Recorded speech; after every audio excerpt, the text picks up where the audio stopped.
నమస్తే రమ్మగారు. నమస్తే జయ. చందమామ కథ ఏదైనా చెప్తారండి? విచిత్రమైన వ్యాధి కథ చెప్తాం. వ్యాధుల్లో టైటిలే చాలా విచిత్రంగా ఉంది రమ్మగారు. వ్యాధుల్లో విచిత్రాలు ఉండవు. కొన్ని జబ్బులే ట్రికీగా ఉంటాయి. కొంతమంది ట్రికీ బిహేవియర్ తో దాన్ని జబ్బుగా పరిణమింప చేసుకుంటారు. ఈ మధ్య కాలంలో అయితే మరీ ఎక్కువైపోయినాయండి. అసలు అది ఎందుకు వస్తుందో తెలీదు.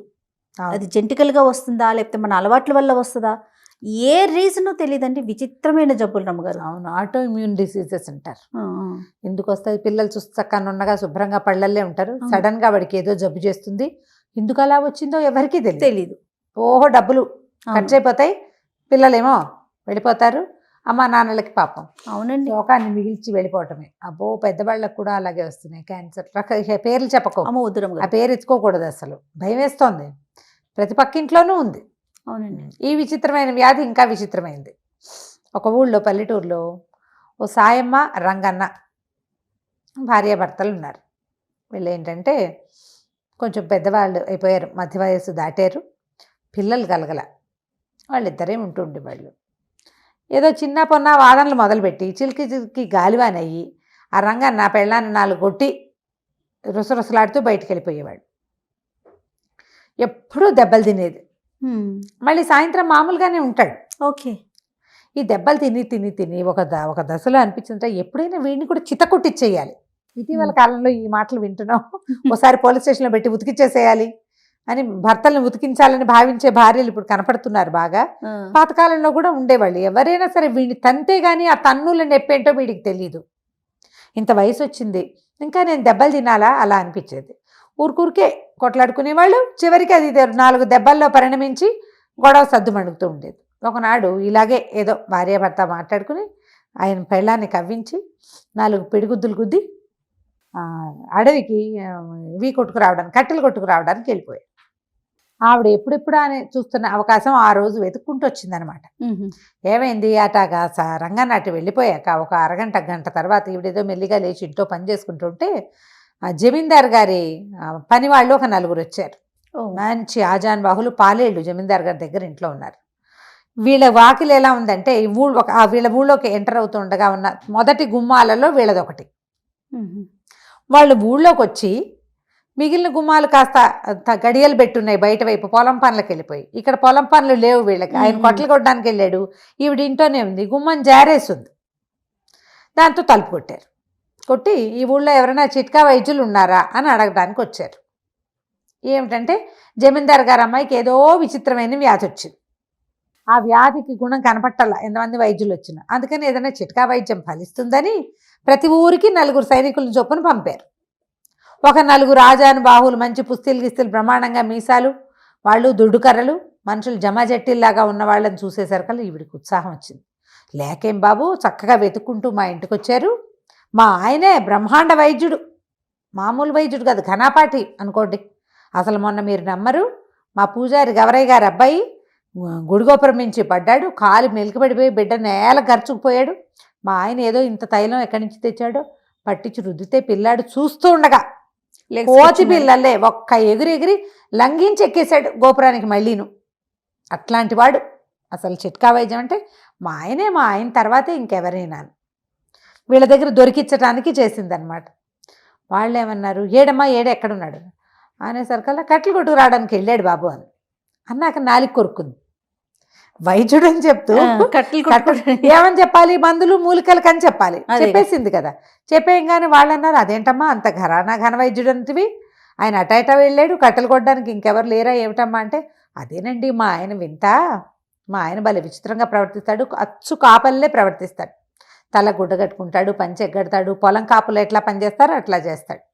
అసలు ఒక్కొక్కళ్ళకైతే మాటామంతి లేకుండా వెళ్ళిపోతాడు. ఆయన కొంచెం కోపిష్టివాడు కదా, ఎవరైనా కనపడితే మొహం మార్చుకుంటాడు, కోపిష్టివాడిగా ఉంటాడు. దానికి తోడేమో ఈ మందులు మాకులు ఇవ్వకుండా కూడా వెళ్ళిపోతుంటాడు. వైద్యం చేయించుకున్న వాళ్ళతో కూడా మాట్లాడు. ఇవాళ రేపు పెద్ద వయసు వచ్చేసరికల్లా అట్లాంటి లక్షణం వచ్చింది, కానీ వైద్యం మాత్రం ప్రచండంగా అఖండంగా చేస్తాడని బాగా ఎక్కించింది.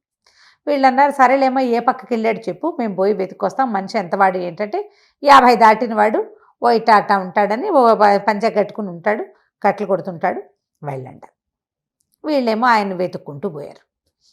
వెతుక్కుంటూ పోతే ఈయన పొద్దున మంచి ఉద్రేకంలో ఈవిని కొట్టాడు కదా, ఆ స్పీడ్లో బోల్డ్ అని వల్లమాలినన్ని కట్టెలు కొట్టేశాడు. ఓహో. అవి కర్రతో ఒక తాడుతోటి మూడేయటానికి ప్రయత్నం చేస్తుండగా ఈ నలుగురు ఆజానుబాహులుగా ఉన్న పని వాళ్ళు చేరారు. అయ్యా మీరేనండి రంగన్న గారు, ఫలానా సాయమ్మ గారి మొగుడు, ఫలానా ఇంటి వాళ్ళు మీరేనా అన్నారు. నేను అవునో కాదో చెప్పాలంటే ముందు మీకు ఏం పని మీద వచ్చారో మీరు చెప్పండి అంటే, మీ దగ్గర వైద్యం చేయించుకోవడానికి వచ్చామండి అన్నాడు. వైద్యుడిని అయితే నేను కాదు, సాయమ్మ మొగుడిని అయితే నేనేనన్నాడు.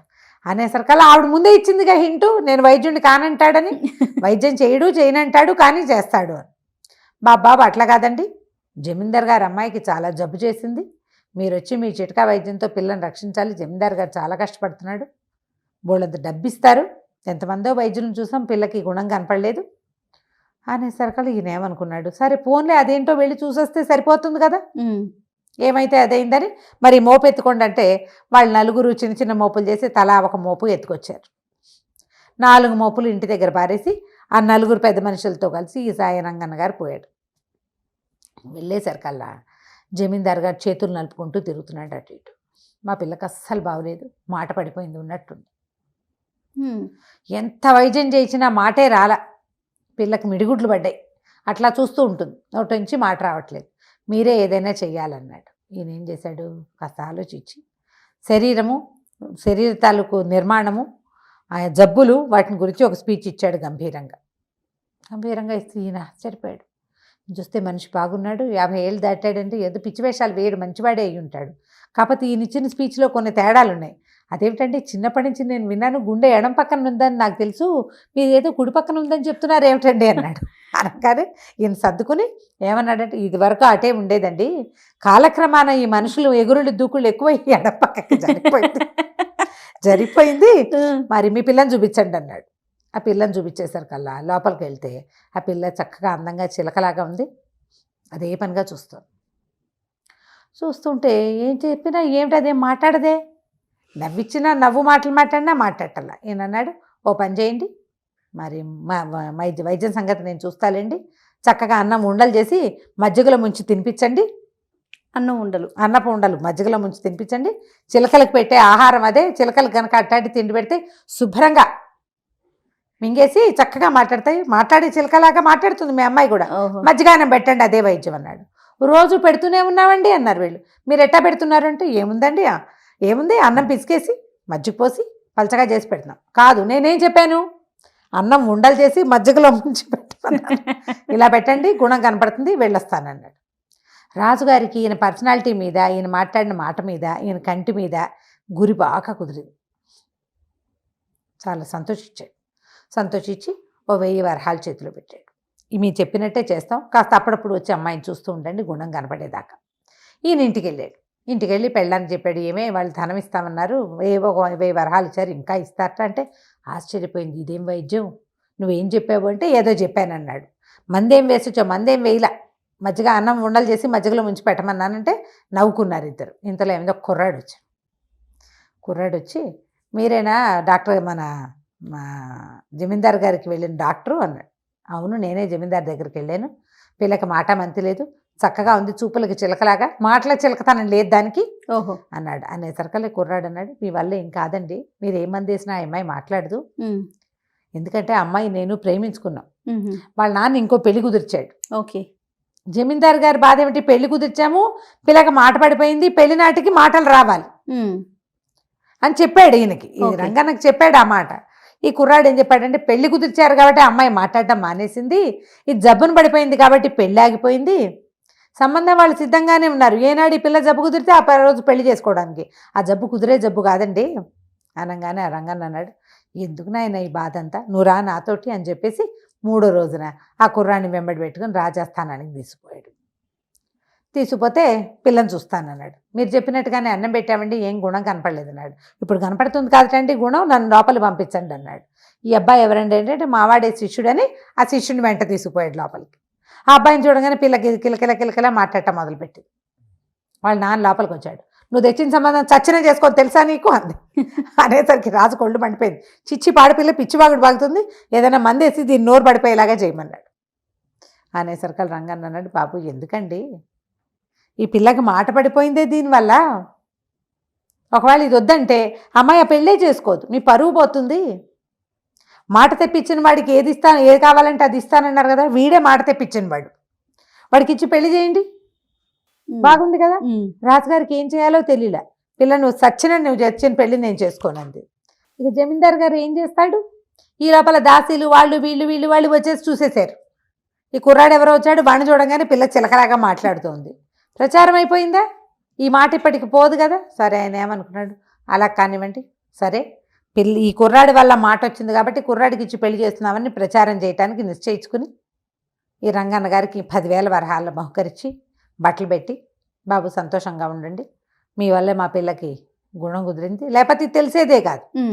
సరే ఆయన ఇంటికి వెళ్ళిపోయాడు, పెళ్ళాన్ని చూపించాడు, చూడవే ఎంత డబ్బులు వచ్చినాయని. ఆవిడ ఏమందంటే, నువ్వు నన్ను కొట్టడం వల్ల నిన్ను తన్నించడానికి నేను ఏర్పాటు చేశాను, చివరికి ఇది డబ్బు సంపాదన మార్గంగా వచ్చింది, అమ్మాయి గారి విచిత్రమైన వ్యాధి మనకి ఇది వచ్చింది, నువ్వు నీ వ్యాధి కూడా తగ్గించుకో, ఇదివరకు సంపాదన లేక పని లేక కొట్టేవాడివి, ఇంత డబ్బులు వచ్చినాయి, చక్కగా 4 గొడ్డు గోదా పెట్టుకుని కాస్త ఇల్లు వాకిలి ఏర్పరచుకుంటే ఆ పని ఉంటుంది కదా. అవును, ఖాళీగా ఉండకపోవడంతో ఇంకా ఆయన ఎప్పుడు కొట్టలేదట, వాళ్ళిద్దరూ హాయిగా ఉన్నారు.